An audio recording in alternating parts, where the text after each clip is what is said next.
hecho, esta renuncia que ha hecho el sumo pontífice de la Iglesia Católica Apostólica Romana. Hay enemigos y amigos de la Iglesia Católica Apostólica Romana.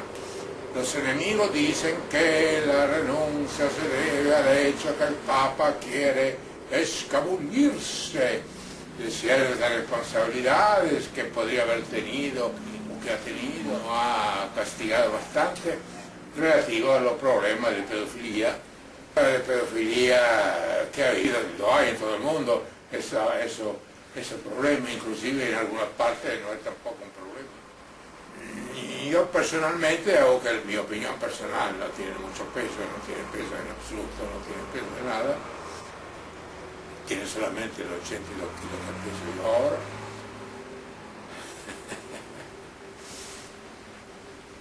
En realidad è evidente che un hombre moderno, como se supone que es un papa, a pesar de ser papa, o sea,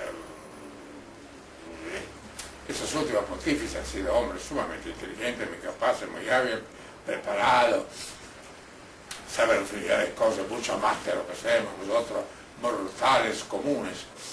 Son personas de alto nivel, de alto cociente intelectual y de erudición y de cultura.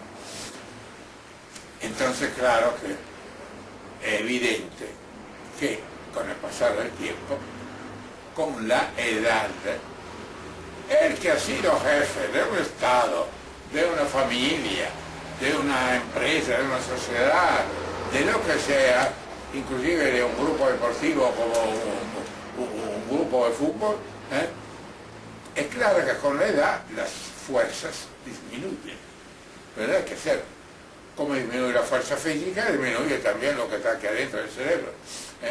Y evidentemente uno siente y se da cuenta que le faltan las capacidades que tenía 2, 3, 4, 5 años antes, 10 años antes. Yo siento que me faltan infinidad de cosas, ¿cómo no? Bueno, creo que siento, todavía no he decidido renunciar, porque, bueno, me divierto.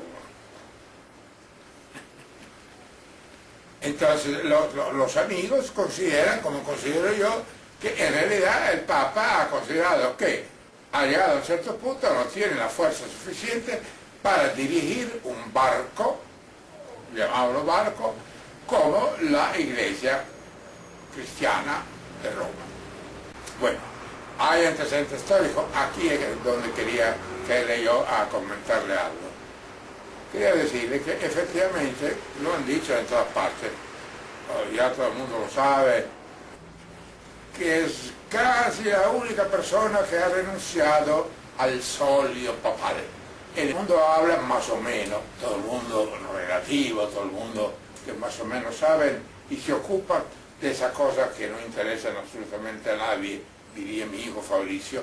Papá, tú sabes todas las cosas que no le importa un carajo a nadie saber. ¿Qué coño le importa a la gente saber quién ha sido el Papa que ha renunciado antes del Papa Ratzinger, el alemán? Bueno, porque una cosa interesante, todas esas cosas tienen cierto folclore, cierta veracidad, cierta fantasía, cierta mentirita, y llega un momento cuando se sabe bien qué es la verdad, al fin y al cabo, qué es la verdad. Se lo preguntó el tipo ese al tipo otro, el tipo otro no le contestó, y la pregunta de Ponzio quedó en el aire. En el 1300, más o menos en el año 1300, había pero corrupción. Había lo que produce el ser humano. Había debilidades, corrupciones, cosas que no iban bien. Entonces un buen día los cardenales, el colegio cardenalicio, decidió, inclusive porque no lograban ponerse de acuerdo dos facciones contrarias, uno quería un papa, otro quería otro papa, una familia aristocrática romana quería una, la otra familia quería otra. Bueno, total, decidieron, vamos a nombrar al papa a un santo hombre, a un hombre santo, a un hombre con fama de santo, de honesto, de robo, fuera de cualquier reato de simonía. ¿Ustedes saben lo que es la simonía? La simonía es pagar coima, pagar comisiones, eso es. Simón Mago, viene de Simón Mago, pero no le hablo de eso si no terminamos nunca. Y entonces los cardenales salieron de Roma y me parece recordarlo más o menos, salieron de Roma, ahora no sé, a caballo, en coche, en carreta. Llegaron ahí y fueron a la cueva donde estaba un monje, un santo monje, un hombre sencillo, de una familia sencilla, que tenía fama de ser santo, de ser bueno, y le dijeron que quería nombrarlo papa, y lo nombraron papa. El tipo parece que no quería, pero bueno, no se sabe bien cómo fue. Entonces se lo llevaron a Roma, le metieron, yo no me acuerdo si tenía ya en esa época la tiara, el tirreño, las 3 coronas, pero de todas maneras le metieron la corona de papa, lo nombraron papa. Lo papa. ¿Quién era Celestino?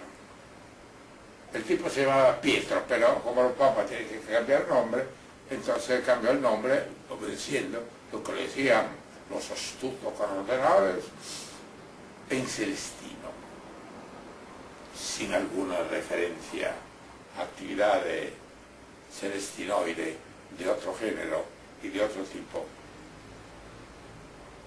Ok, entonces el pobre hombre en San Pedro está muy mal.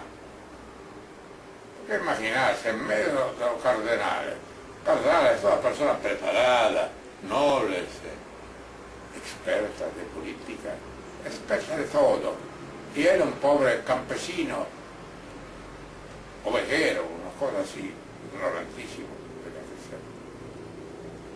no sabía qué hacer, estaba triste, bueno, total. Entonces resulta que estaba en el colegio de los cardenales, uno de los cardenales,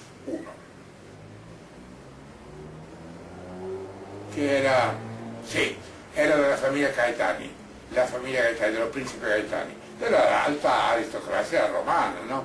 La familia Gaetani son los que, entro un pequeño paréntesis de carácter personal. La familia Gaetani fueron, no solamente ellos, pero fueron en su época los príncipes de Sermoneta, el pueblo en la cercanía de Roma, donde está el castillo de Sermoneta, donde nació Doña Clementina Berardi, la noble donna Clementina Berardi, abuela de este señor. Bisabuela tuya, Leila. Bisabuela de Diego, bisabuela de Leila. Nació en el castillo de Sermoneta. Era castellana, se decía. Bueno, ok. Entonces, este Gaetani era, no me acuerdo cómo se llamaba el nombre, no me acuerdo. Cuando llegó a ser papa, escogió el nombre de Bonifacio, y fue Bonifacio VIII. Ese cardenal Gaetani era todo lo contrario de Celestino V. El cardenal Gaetani era un experto en derecho, había estudiado en Londres, había estudiado en Roma, había estudiado en París, había estudiado en todas partes. Era una persona sumamente culta, muy preparada, experto en política,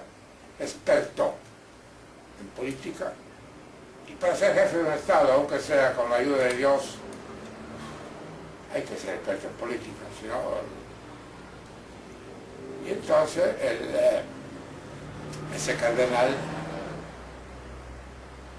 no podía soportar ser mandado por un maloliente. Bueno, ya no era tan maloliente porque las monjas lo lavaban, pero él consideraba un pecado lavarse. A ver. Entonces Bonifacio, el futuro Papa Bonifacio VIII, no aceptaba ser mandado por ese campesino ovejero que había salido al solio de San Pedro, así por circunstancias misteriosas. Entonces trató en toda manera que Celestino V renunciara, eso es, que hiciera el gran rifiuto, dice nuestro Dante Alighieri. ¿No? Entonces, ¿qué pasó? No se sabe bien lo que pasó. se sabe bien. Para mí es una de las cosas que sí podía. Ese Bonifacio VIII, gran cerebro, gran prelado, gran persona culta y gran hijo de puta, entonces decía, un sistema telefónico. Entonces desde no sé qué habitación en la otra parte de San Pedro mandó a poner unos tubos que llegaran hasta la habitación donde dormía Celestino, donde dormía el Papa Celestino V. Entonces a través de esos tubos el Bonifacio el príncipe Gaetani, astutamente quería imitar la voz de Dios. La voz de Dios. Entonces, Celestino, el pobre monje se despierta. ¿Qué pasa? Celestino, soy yo, el que todo sabe, el que todo ve. Dios. ¿Tú eres Dios? Sí, soy yo, Celestino. Celestino, renuncia, Celestino. No puedes manejar tú el barco de San Pedro. Tú no puedes ser el vicario mío en la tierra. Eres una buena persona, Celestino, pero tú eres demasiado sencilla y en medio de esos lobos te comen vivo, te comen muerto, te comen y te recomen. Renuncia, Celestino. El pobre Celestino, naturalmente, campesino, ovejero, persona sencilla, hay tantos que hoy en día creen en esas cosas, imagínate en 1300. Se creyó todo esto, es la voz de Dios que me ha hablado. Yo de terror, de miedo, de terror, empezó a correr como un loco. Renuncia, me voy, me lo ha pedido Dios. Entonces, si fue por ese motivo, si fue porque los demás cardenales también convinieron que no había resuelto el problema de la iglesia haber nombrado un monje ignorante a jefe de la... Diciendo a capo parece que sea una sociedad mafiosa. No he dicho que sea la iglesia una sociedad mafiosa. Ni lo he dicho, ni lo he pensado. Para aclarar. Entonces, sí, lo que no haya sido, total. Celestino renunció y los cardenales nombraron, naturalmente, bajo la influencia del Espíritu Santo que siempre interviene en el concilio de los cardenales para dar su opinión a la persona que deben nombrar al Papa. Entonces los cardenales nombraron en mayoría como Papa al príncipe Gaetani, que declaró que quería ser llamado Bonifacio VIII. ¿Y cuál fue la primera acción que hizo ese hijo de puta de Bonifacio VIII? Pobre Celestino. Celestino quería desviarse allá en su éremo, éremo quiere decir donde está el ermitaño, en su casi cueva por allá en la montaña, medio perdido del centro de Italia. Pero Bonifacio, astuto, tenía miedo que por algún motivo se formara alguna discusión, pelea y tal. Entonces, total, en conclusión, Bonifacio VIII agarró al pobre Celestino y lo metió en la cárcel. La metió en la cárcel en una de las casas de los castillos del príncipe Gaetano, que como era príncipe, tenía castigo por acá, castigo por allá. No lo puso en el castillo de Sermoneta porque mi abuela lo hubiera dicho, a mí me lo hubiera dicho. No me lo ha dicho, entonces quiere decir que no fue así. Ese fue el pobre Celestino V. Creo que ha sido bastante breve. Sobre lucha, está contenta, ha visto.